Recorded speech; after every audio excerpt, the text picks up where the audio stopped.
Ассаламу алейкум ва рахматуллахи ва баракатуху. Рамазан мүмкіндіктер айы.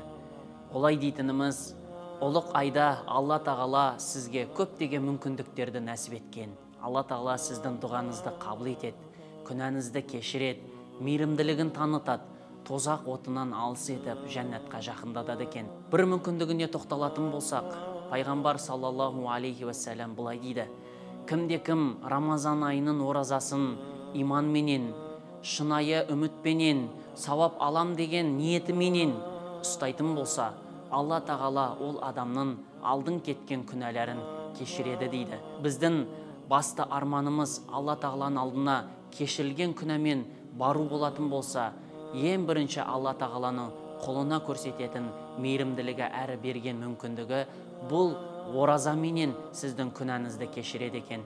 Әрі пайғамбар саллаллаху алейхи уассалам өзінің бір хадисінде былай дейді: кімде-кім Алла жолында бір күн ораза ұстайтын болса, Алла тағала ол адамның жүзін тозақ отынан 70 жылға азат етеді екен.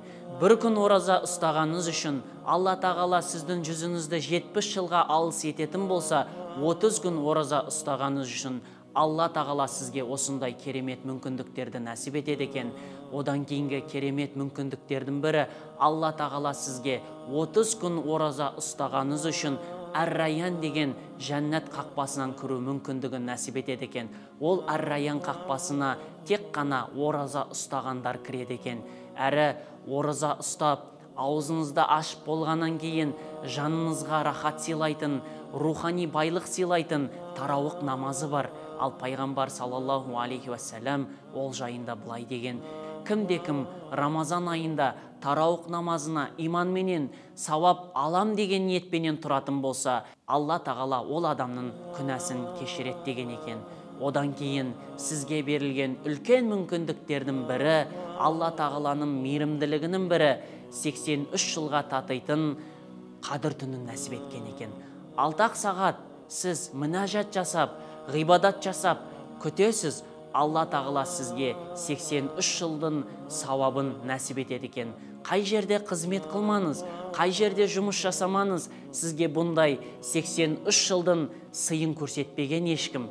Ал Алла тағала осы айда өзінің құлына осындай мүмкіндіктер нәсіп етіп, мейірімділігін көрсетеді екен.